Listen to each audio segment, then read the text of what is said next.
Hello and welcome to this episode of Below the Surface. I'm your host, Darshna Kamani, and a big Happy New Year to everyone listening. Before we kick off the first show of the year, a quick reminder that you can ask questions in the comment section below, and we will make sure our experts for the show answer them during the duration. Or just feel free to say hello. So let's start the show.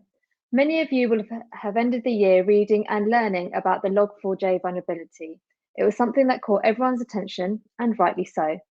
Today, a month on from when it was discovered, we are going to take a look at what this vulnerability is, some stats of the attack traffic Barracuda has seen, and how organizations can prepare themselves for such incidents. To discuss this with me, I would like to welcome back to the show Anshuman and Tushar. Hey, how's it going? Good, thank you. How are you both? Good, thanks. Doing well. Good, good. So before we start with the questions and talking about Log4j, can you just tell people that weren't on the show at the end of the year a little bit about yourselves, please? Sure, I'll go first. I am the Senior Director of Product Management for Application Security at Barracuda. I deal with products such as Web Application Firewall as a Service, and such. I've been associated with application security for a really long time, since the time application firewalls really started, and been at Barracuda for quite a long while, dealing with application security. All right.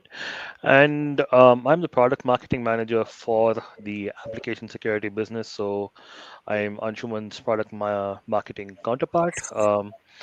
Before this, I was at Barracuda, but I used to work for Anshuman as a product manager, looking after web application firewalls in the cloud and the WAF as a service.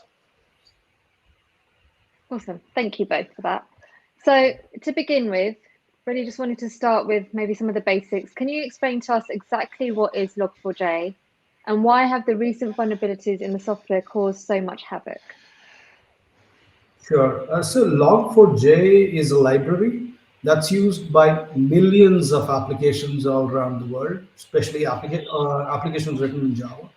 And this library is used for logging, all the logging and thing that the application need to do. These logs will be written to log files or to databases and such. And the use of this particular library is extremely widespread, right? So what this attack is about is that if you send some specially crafted data to be written to the log file, it can kind of create a problem with the logging system and help the attacker pass on all the controls to the attacker. What that means is it'll the attacker can steal data, attacker can create problems with your network, they can connect into your network even though you may be secured in many ways. All those things are possible. Log4 shell is another name because it ends up opening a kind of a shell. There are many variants of what could be done, but Log4 shell is another name for it because it kind of like opens a shell for any attacker into your network and they can do whatever they want to. So in the technical parlance, it opens up something known as a remote code execution vulnerability, which allows anyone sitting remotely to execute any code on your system if they are vulnerable.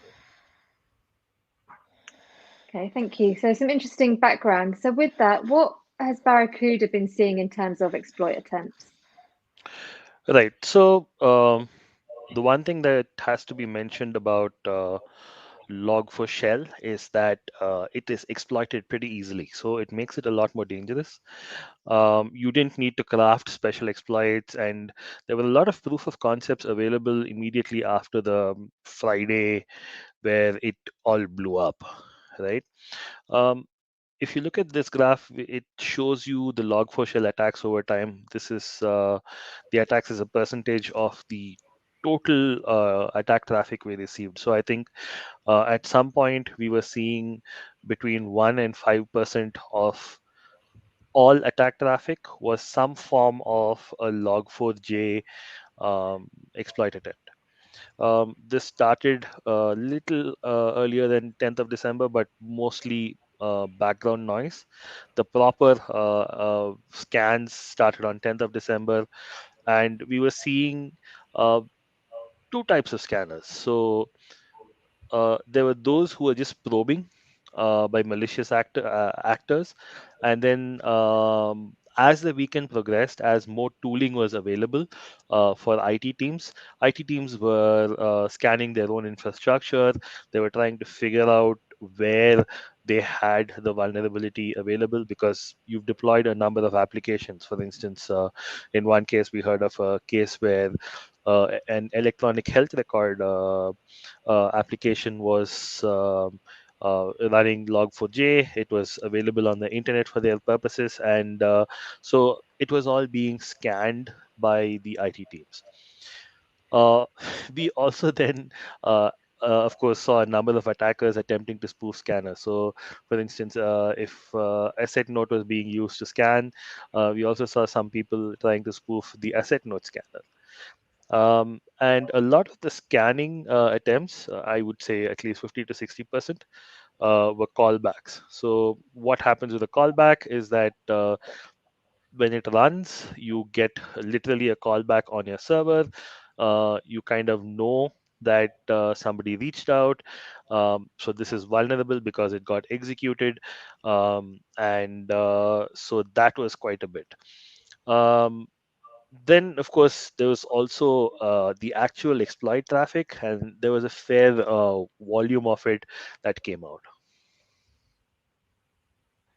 Okay, so I mean, we really are seeing a large volume of attack traffic from this.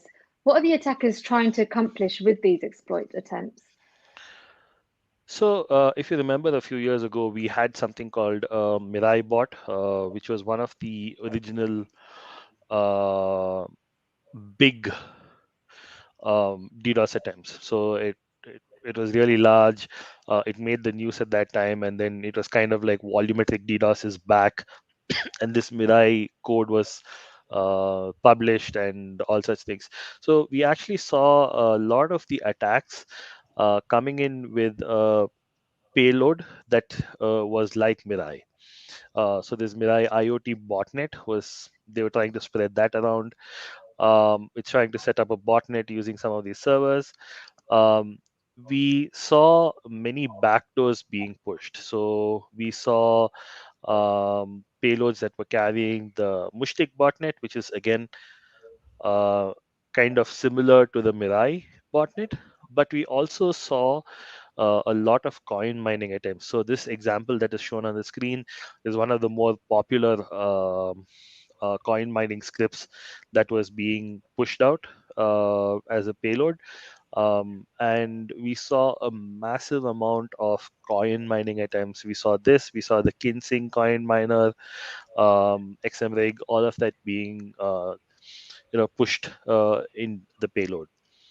Uh, Interestingly, we also saw some reactive attempts from attackers. So we saw that when the NHS, the UK's National Health Service, released a note about being especially careful about VMware, making sure you secure your VMware instances because it was vulnerable to Log4Shell. The scans for the VMware setups went up. So there is some bit of a reactive thing going on with these malicious actors as well. Okay, some really interesting stuff there. Were there any other patterns that you are noticing from these attacks, and also are they originating from specific countries? So we see these patterns come from all over the place, but by and large, if you look at the volume of traffic, a significant number is coming from Russia, North America, and these are kind of all kind of just traffic, as Tushar was talking about. It's reconnaissance, people trying to see which systems are vulnerable and trying to see where the vulnerability may lie.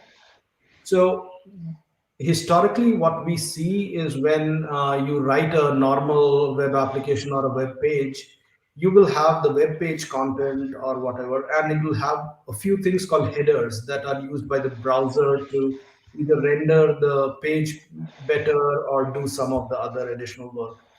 But given that this vulnerability deals with logging, right? So any information that is sent from the client side to to the server may be logging it to log files and such. So the attackers were trying to figure out what all is being logged, and they were trying to figure out what can be used to inject this attack. So we started seeing an abnormally high number of headers coming in the data. So the screen that you were showing just now, it has all sorts of headers. It is not just only a limited number of or a few chosen headers that attackers were trying to inject this thing through. All sorts of headers were being used with this payload just to see which one hit, right? If the application was logging any of those headers and it carried a log4j attack payload, it may just open up the server for that particular exploitation even further. So we saw all sorts of things kind of being tried, and all sorts of headers being tried on that. Okay, so some really good background and insights into like what the attackers are doing and what we have seen. How about real world impacts from these vulnerabilities? Have we seen anything like that, or have there been any breach notifications or government responses? So we haven't seen a lot of real world impacts and breach notifications, but we've seen that on various sysadmin forums, for example, people claiming that they're cleaning up post exploitation. There was one example of an electronic health record system being breached and all that. But the one, let's say, actual breach notification has come from a Vietnamese fintech company, which was breached due to the vulnerability. So they were ransomware, and the ransom information, the ransomware folks, they asked them for about $5 million, which the organization refused to pay, informed their government agencies, published a breach notification, and they're cleaning up. So, interestingly, this is a case where the attackers got into their development environment. This is not the actual production application which is used by users. This was where they were doing some development work on their application, and that got hit. And from there, the attackers pivoted laterally and got into some AWS systems, and then managed to actually steal the data. We've seen many governments warn about the impact of Log4Shell. Like I mentioned earlier, the UK's NHS, for instance, sounded the warning bell. Italy's computer emergency response team, the CERT team, they actually have a very brilliant open source intelligence page, which is regularly updated with all the indicators of compromise. So you can actually use that to uh, create your own patterns, to look for your own compromises, and so on. That said, so far, the strongest response has come from the US Federal Trade Commission, which has warned that any data breach that is due to the vulnerability will lead to legal issues for organizations. They've actually pointed to Equifax as an example, and put out a rather strong note saying that people have to make sure they're secured against Log4Shell, they don't get breached because of it, and so on. Okay, so Tushar, you just mentioned about the Vietnamese fintech company experienced a ransomware attack. Do we expect any more ransomware attacks to use these vulnerabilities? Maybe. So what we've seen so far is most of the things are mostly reconnaissance in nature, right? People trying to figure out where they can attack, and in many cases, if they detect there is a possibility of injection of a backdoor or whatever, they are trying to put those things in place. So at this point in time, the attack has happened. The things may have been compromised.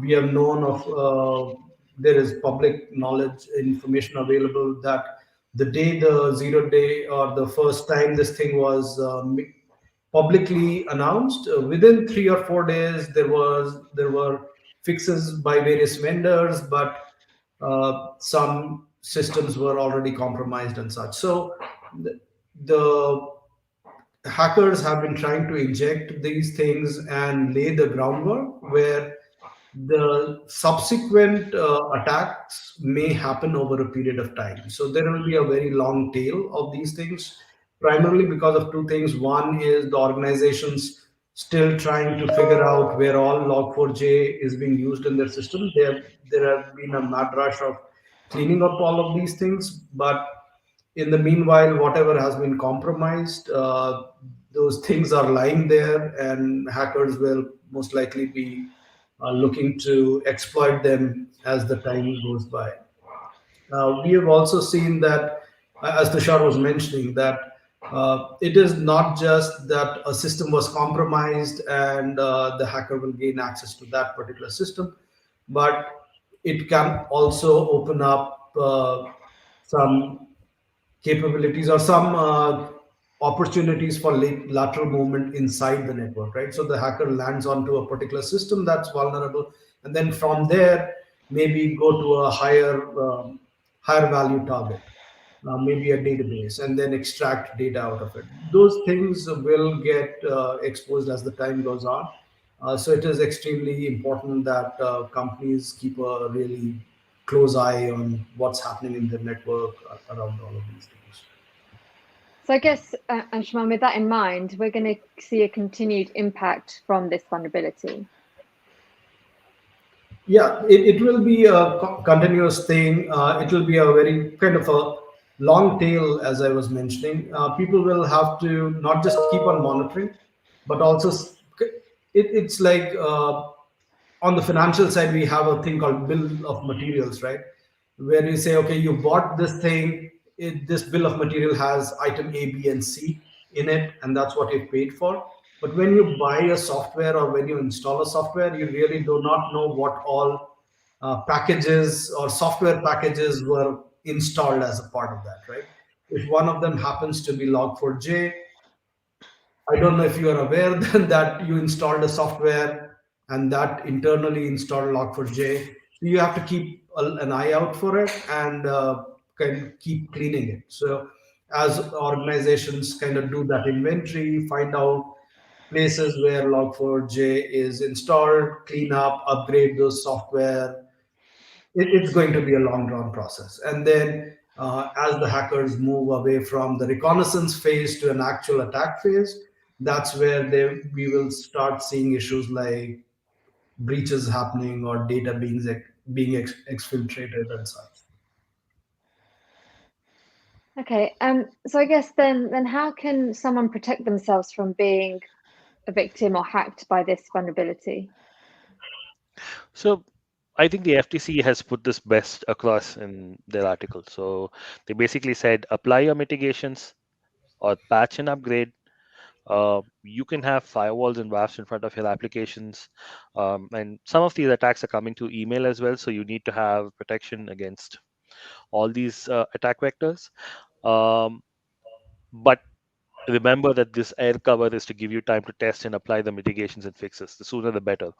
Now, it is difficult to do this upgrading and patching on a kind of war footing, to use a term, but it has to be done, and otherwise, the chances of you getting actually compromised are quite high.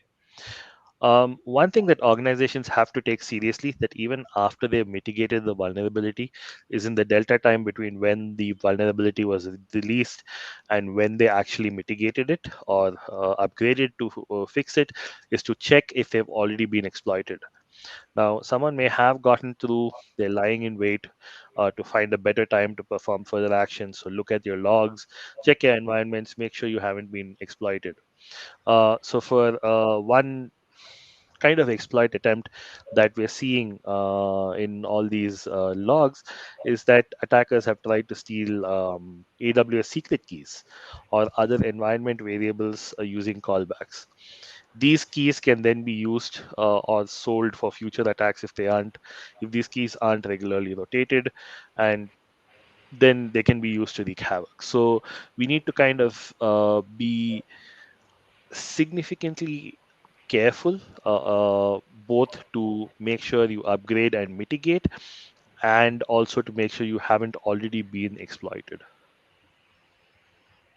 Okay, thank you for that. I mean, really insightful, some really good understanding of the vulnerability. Any final thoughts or advice for our listeners? So at this point in time, it is all about air cover till the point in time the applications teams can just update the systems, right? The final, based on all the analysis done and published all around the world, the best source of thing is they need to upgrade the software to using a version of Log4j which is not vulnerable. Till that point in time, it is all about having a security cover that will protect you from the initial injections and all of those things happening. Uh, it is, as Tushar was mentioning, the attacks can happen on any of the protocols. If your email servers using this, it can go through emails, or if it is applications, or it is file servers or whatever, right? Uh, so those are the things that the companies will have to do from a protection point of view for us. That would be our recommendation in general. Um, Yep, and that's what, yeah, Tushar. yep. Sorry. My final thought is, um, these vulnerabilities came out on a Friday evening, at least Friday evening India time, very close to the Christmas and New Year holiday season.